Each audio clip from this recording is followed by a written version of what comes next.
Bora mostrar uma nova apresentação da Copel com a nova política de proventos para 2025 e para os próximos anos, uma previsão de 2,1 bilhões em proventos apenas para 2025, e eu quero falar os meus motivos por achar que a empresa está cara ou será que ela está valendo preço. Olá pessoal, meu nome é Rafael, falo do canal Pão de Investimentos Sem Enrolação, bora lá! Falando um pouco da empresa, perceba que interessante a diversificação que a Copel tem feito. 27,5% do EBITDA vem de geração, 25% de transmissão, a maior parte vem da distribuição, 46,1%, e apenas 1,4% da comercialização. E no slide ao lado, a Copel já mostra que tem diversas linhas de transmissão espalhadas pelo Brasil inteiro, porém a maior parte do EBITDA vem da distribuição, e a distribuição da Copel é focada tanto no Paraná quanto no Santa Catarina, então a maior parte da receita vem desses dois estados. Falando um pouco da geração de energia, hoje 100% do portfólio da Copel são de energias renováveis. Olhando de 2023 para 2024, a Copel terminou a sua operação em usinas térmicas e hoje conta apenas com usinas hídricas e eólicas, sendo 82% do portfólio de usinas hídricas e 18% de eólicas, espalhadas tanto no Mato Grosso, Paraná, Rio Grande do Sul e Rio Grande do Norte. E a gente também observa que há uma diversificação também na comercialização, sendo 66% de business to business, ou seja, de comércio para comércio da Copel diretamente para empresas, e 34% de business to consumer, ou seja, de empresa para consumidor. E para 2025, 90% da energia já encontra-se contratada, para 2026, 84%, para 2027, 71%.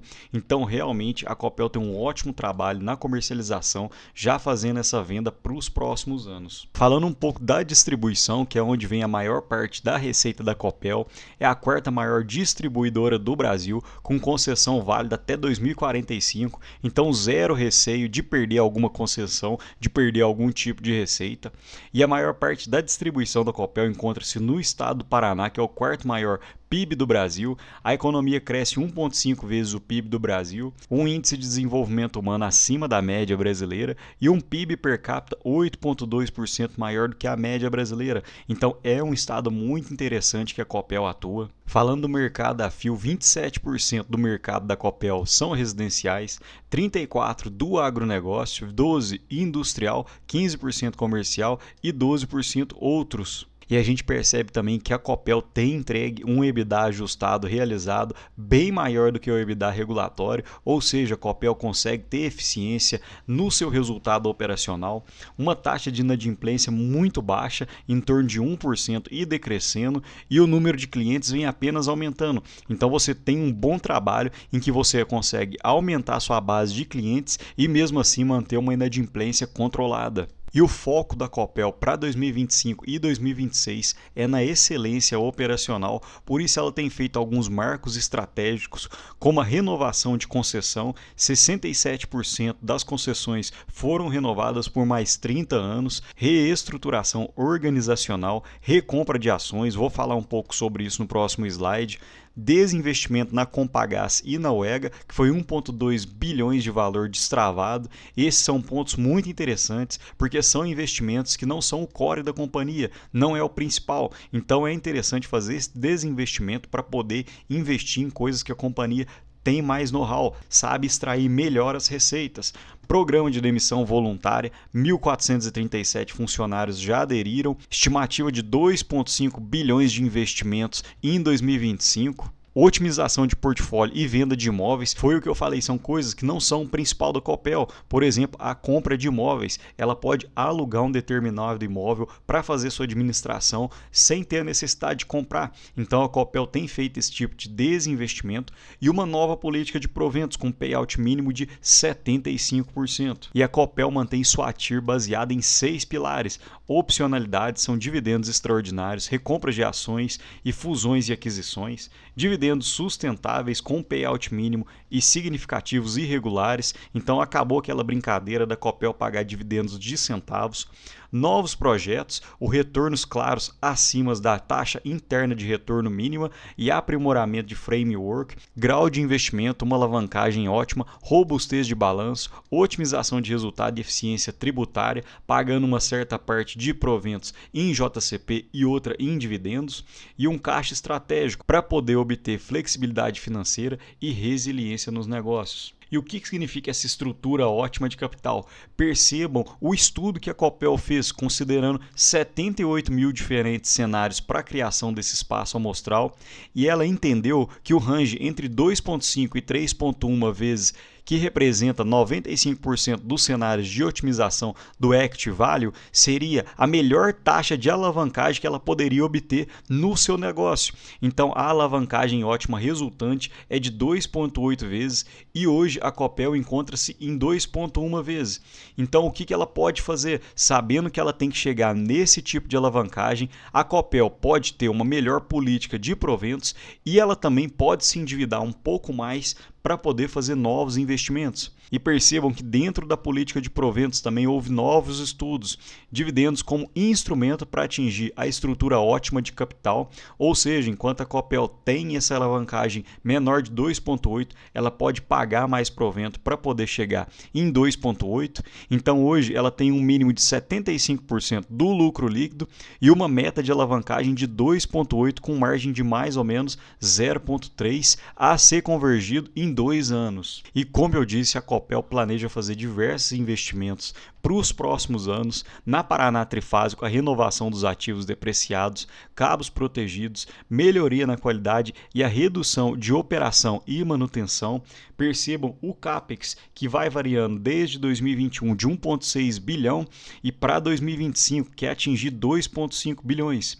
Então é interessante que a Copel e empresas de energia também façam investimentos, desde que sejam bons investimentos para poder virar receita para a empresa. Falando da rede elétrica inteligente, que seria o maior projeto de Smart Grid do Brasil, com operação 100% remota, ou seja, não precisa de um trabalho humano para poder ficar dentro da geração. Então, com isso, a redução de operação e de manutenção. E a Copel também detém a segunda maior frota de drones do Brasil, que servem para fazer inspeção, supervisão e inventário. E percebam o crescimento nos ativos regulatórios da Copel, saindo em 2016 de 4,9 bilhões para 2021 8,4 bilhões e uma tendência de alto crescimento para 2026. E a Copel ainda destaca diversas oportunidades na distribuição, crescimento orgânico, contínuos investimentos em uma das maiores hubs do país, ou seja, a Copel ainda quer investir dentro do que ela já tem, dentro das suas próprias concessões, para poder fazer esse crescimento orgânico e também o crescimento inorgânico, que seriam as novas áreas de concessão. A Copel destaca que há 20 concessões com prazo de concessão final nos próximos 10 anos que ela pretende concorrer na licitação. Falando de geração e expansão de ativos existentes e oportunidades brownfield, ou seja, negócios que já estão feitos, negócios concretos. Por exemplo, uma subestação. Existem mais de 40 empreendimentos de geração que vencem nos próximos 10 anos, que a Copel pretende também fazer parte da licitação. Na transmissão, novos leilões e descruzamento de ativos.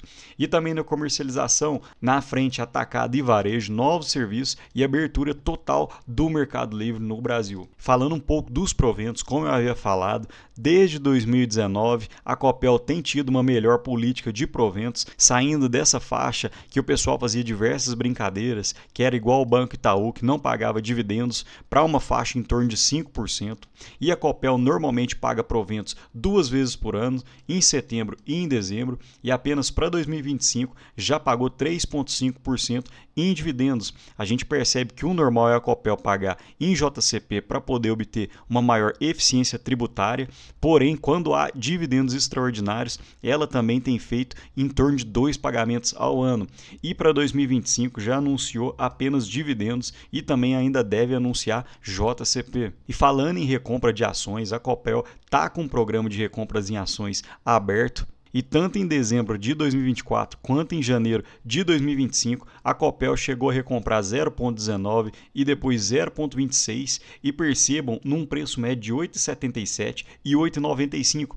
Então a Copel sabia que seus preços estavam muito baixos dentro desse valor. Percebam que a cotação atual é de 12,32. Então a Copel chegou a comprar mais ou menos nessa base e desde as recompras de ações, apenas de valorização e proventos, a Copel já ganhou em torno de 50%, o que foi um alto retorno para os seus acionistas. E percebam a alta rentabilidade da Copel olhando na última década, de 520%, considerando a rentabilidade total, e a rentabilidade real descontando a inflação de 267%, o que teria sido uma das maiores altas da Bolsa Brasileira. Falando um pouco da minha planilha pessoal, acredito num lucro entre 2 e 2,2 bilhões para 2025, o que daria um PL projetado de 16,79, que estaria 75% acima das médias. Então hoje eu acredito que a Copel encontra-se um pouco acima do preço, um pouco cara, apesar da ótima empresa que a Copel é, e nesse PL projetado com um payout de 95%, a Copel pagaria em torno de 5,6% de dividend yield. Então, apesar de ser uma ótima empresa, hoje eu acredito que há outras promoções na Bolsa Brasileira que ainda estão pagando entre 8% e 10% de dividend yield. Por isso, eu ainda estou olhando outras coisas antes de olhar a Copel. E percebam esse gráfico que corrobora com o que eu acabei de falar, que seria o gráfico de lucro versus cotação. A cotação disparou para essa faixa de R$12, enquanto o lucro se manteve mais ou menos estável. E perceba que o lucro da Copel está bem parecido com a faixa de 2019 e 2020, e o preço da Copel naquela época girava em torno de R$7. Então ela disparou uns 80% sem o lucro ter aumentado tanto. Então por isso eu ainda fico um pouco pé atrás com a Copel, porque há esse descasamento entre o lucro e a cotação. Porém percebam que desde 2009 a Copel foi realmente uma máquina de geração de receita, saindo em torno de 1 bilhão de receita para atualmente em 2024 em torno de 23 bilhões apenas de receita, também aumentando seu lucro ano a ano. Então são poucas empresas na Bolsa Brasileira que conseguem ter um gráfico constante como esse. Então por isso que a gente vê muitas elétricas como uma fonte segura para os investidores. Percebam a solidez nas receitas de uma elétrica, principalmente uma elétrica muito boa como a Copel. Mas me conta aqui, pessoal, vocês têm a Copel em carteira?